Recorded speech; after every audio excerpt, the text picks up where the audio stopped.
All right, let's just jump right into it. We have all been there, right? That big weekend project. You're putting in a new garden bed, maybe a fresh path, you've got the vision, you've got the tools, but there's a heavy truth hiding in the whole process that honestly, most of us completely overlook. So are you thinking about it right now? Maybe you're planning to lay down some fresh topsoil or some of that nice decorative gravel, or maybe spread a whole mountain of mulch. Yeah, it's pretty exciting stuff. And of course, you do the smart thing first. You get out the tape measure, you figure out the volume of the space you need to fill up. You get a nice clean number in cubic meters, and you think, okay, easy enough. It all seems so simple, doesn't it? But, and this is a big but here, here's the catch.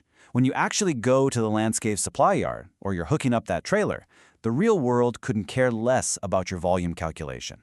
It only cares about one thing: weight. Tons of it. And this is exactly where a simple project can get really complicated. And, frankly, even a little dangerous. This all leads us to the most important question of the day. If you have a set amount of space, 1 cubic meter, how much does it actually weigh? Now, you'd think there's a simple answer to that, but as we're about to find out, it depends a lot on what you're actually hauling. Okay, so to make this crystal clear, let's just lock in one specific volume for all of our examples today. That number is 2.337 cubic meters. Burn that number into your brain, because it's the exact same amount of space for every single thing we're about to look at. So let's get into it and see how this all stacks up. We're going to uncover the surprising truth about density and how that one single volume can have some wildly different weights. So let's start with the real lightweights of the landscaping world. You can see here, our entire load of bark, all 2.337 cubic meters of it, weighs just 0.7 tons. That's a pretty light and manageable load, all things considered. Okay, so that's the light end of the scale. But what happens when we choose something a little more, substantial? Let's see what happens when we move over to the heavy hitters. And this right here is where the main point really hits home. For the exact same amount of space in a trailer, the weight can be just shockingly different. It's truly a tale of two very, very different trailers. Would you look at this? It's the same volume every single time, 2.337 cubic meters.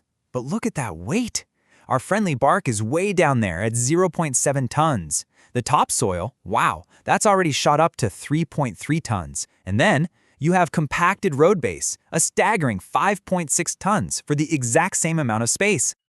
Let's just put that into really sharp focus for a second. On the left, a full load of bark weighing less than a single ton.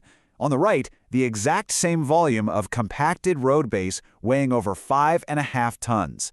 Just think for a second about what that does to your car's suspension, your brakes, your safety on the road. So here's the absolute key takeaway. For the same amount of space, that compacted road base is 8 times heavier than the bark. I'm going to say that again, 8 times. That is not a small difference. That's the difference between a safe trip home and a potential disaster. But hold on, it gets even more complicated. There's another layer to this whole thing.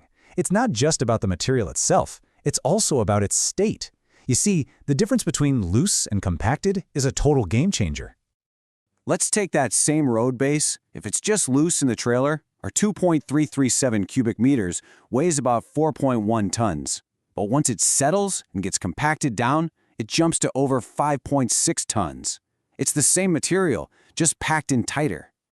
And it is the exact same story with decorative granite. Loose, it's around 3.7 tons. Compacted, it's almost 5 tons. All those little air pockets disappear and the weight just skyrockets. Let's just pause on that for a second. Just by being compacted, a material like road base can add over 1.5 tons of extra weight to the exact same volume. I mean, that's more than the weight of a lot of small cars. Okay, so now that we get the problem, what on earth do we do about it? Let's get into the practical side of things and see how we can load smart and, most importantly, how we can stay safe. Here are the 3 absolutely crucial steps. First, you have to know the density of what you're hauling. Second, you absolutely must, know the limits for your vehicle and your trailer. That's the maximum safe weight they're rated to carry. And third, a huge pro tip, never ever fill the trailer all the way to the top, especially with those heavy materials. And here's the bottom line. At the end of the day, the legal responsibility is on the driver. That's you. You have to make sure your equipment is up to standard and that you never, ever go over those mass limits. Because as we've definitely seen, a trailer full of mulch is a completely different animal than a trailer full of gravel. And look, this isn't just me giving you friendly advice. As this quote from the Queensland government makes perfectly clear, it is a legal requirement. The driver is responsible for being safe, for meeting the standards, and for staying within the loaded mass limits. There are no excuses. So, I'm just going to leave you with this one thought.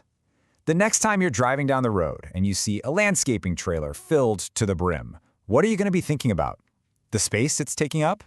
Or the immense hidden weight it's actually carrying? It kind of changes how you see things, doesn't it?